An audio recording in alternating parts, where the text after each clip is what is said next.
Now, authorities at the University of Ghana appear to be in a dilemma on what to do about a Mahatma Gandhi statue on the university's campus at Legon. This follows the presentation of a petition signed by several lecturers and hundreds of students to the school's highest decision-making body, the University Council, that's calling for the removal of the statue. Now, while we wait for the University Council's decision on what is to be done to the otherwise beautiful statue, Joy Mrs. Maxwell Agwagba tells the story of a final year student of the university who is ready to go to any extent to get the statue taken down due to her own racial discrimination experience while on a study abroad program.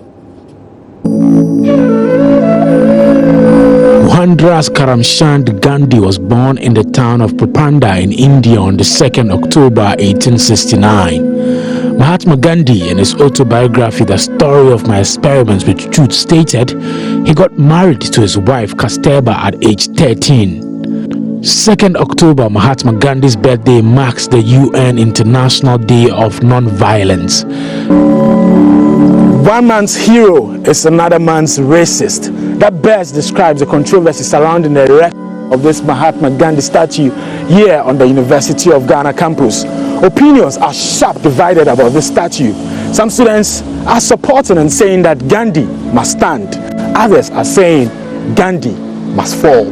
Members of the Gandhi Must Fall campaign have presented their petition to the University of Ghana Council, the highest decision-making body of the university.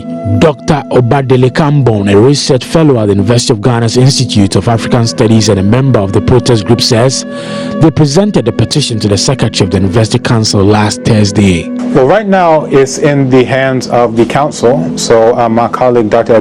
Chia, he delivered the petition to the Secretary of the Registrar. Okay, so and the petition it's been delivered. Yes, exactly. When was this? That was yesterday. Yes. That was just yesterday. Okay. Now, he was told when he delivered it that it may not get on this agenda, perhaps under any other business, we're not sure. But the ball is in their court to decide whatever they want to do with it. And, you know, I really think it comes down to basically a litmus test of how knowledgeable are we as African people. You know, whatever it is, it will show exactly a snapshot of where we are. Now, in the future, either our descendants will vindicate us and say, you know what, they stood up for us, or they will say, you know what, they laid down the ground so they could be a doormat in exchange for who knows what. You understand? So, you know, that's going to be the final arbiter of all of these things. So, you know, what we do at the university is that we're here to educate, you know. Now, once one knows better, we would hope that one would do better. But again, you know, you have those who they can learn the information, they can at least hear it, but it walks on the back of their ears. They can't go in because they want to keep their images of Santa Claus as the one who brought me presents. The Easter Bunny is bringing me chocolates, you understand? And this is exactly what we have with this hoax of Mohandas Karamchand Gandhi.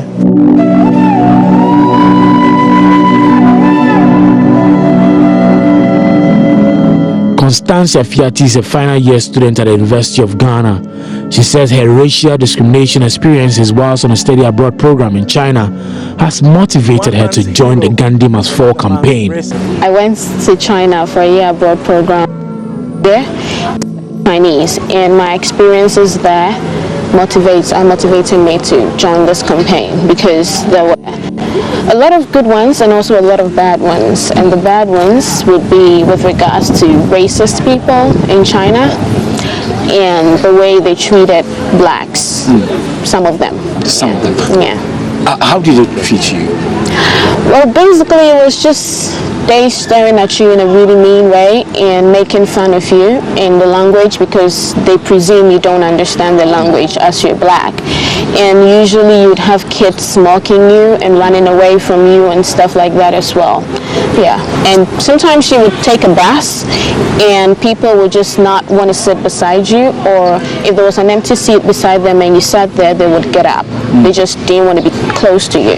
So some people, you sit by them in the bus and they just get up and they just walk? Yeah, they get up and find somewhere else to sit or stand. They don't want to sit close to you because you're black. into the train station, I realized that all the supposed whites were in a different cabin in the train, and then we the blacks were in another cabin.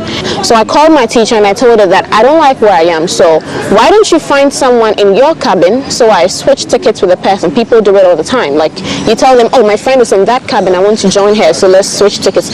She says, oh, okay, I'll see what I can do. And that was it. She didn't say anything.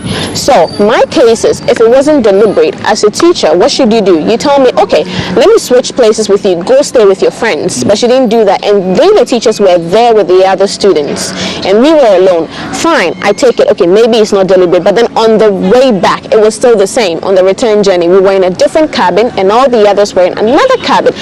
That was the point where I completely lost it.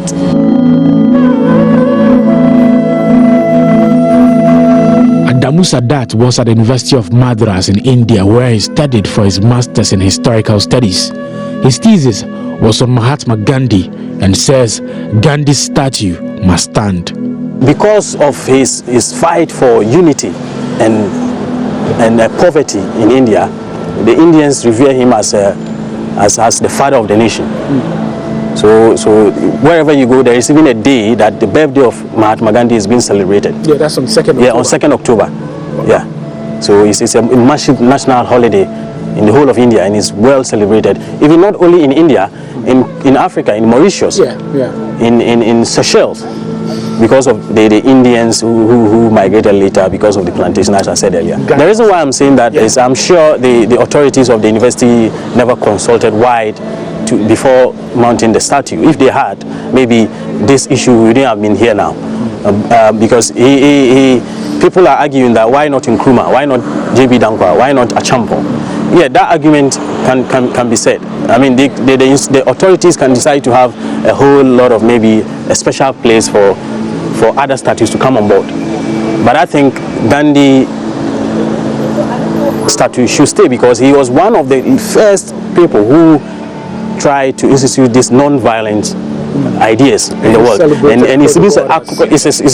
even the Americans are studying him. Yeah, they're using it as a mediation tool and conflict resolution and management tool. It was based on Gandhi's ideology. That's called non-violence, where it's termed in India as satyagraha. That's how they call it, satyagraha. That is, if you are standing for a purpose or an issue, you can use through a non-violence means to achieve it, not necessarily demonstrating and fighting, but peacefully to achieve. And that was Gandhi used in South Africa to ensure that the Indians were liberated. What started as a conversation on a WhatsApp page made up of some University of Ghana students has now caught the attention of the world. Michael Frimpong is a teaching assistant at the History Department of the University of Ghana and was part of the conversation at its initial stages on social media platform WhatsApp. He insists Gandhi must stand.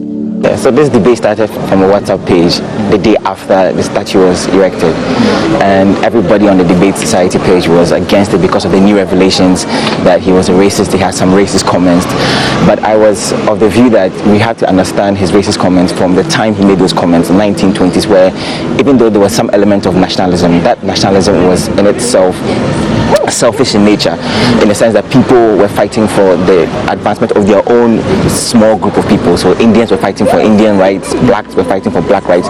So you don't expect Gandhi to be overly concerned about the plight of blacks in South Africa.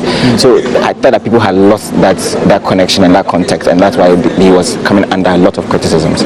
So I stood up for Gandhi being acknowledged in this university, and then having a fair discussion of his other side, but not necessarily bringing down the statue. The Gandhi Must Fall campaign bears semblance to the Rhodes Must Fall campaign when a South African in Tokozo Kwabi, a student at Oxford University, called for the removal of a Cecil Rhodes statue at Real College. There's a little song that we sing in our movement down in the South. I don't know if you've heard it, but it has become the theme song. We shall overcome. We shall overcome. We Shall Overcome was one of the popular songs sung by freedom fighters in their quest and struggle for freedom. With a controversy surrounding the erection of this Mahatma Gandhi statue on the University of Ghana campus, we are asking, will this statue of this great freedom fighter overcome the controversy surrounding it? For Joy News, Maxwell Agbagba.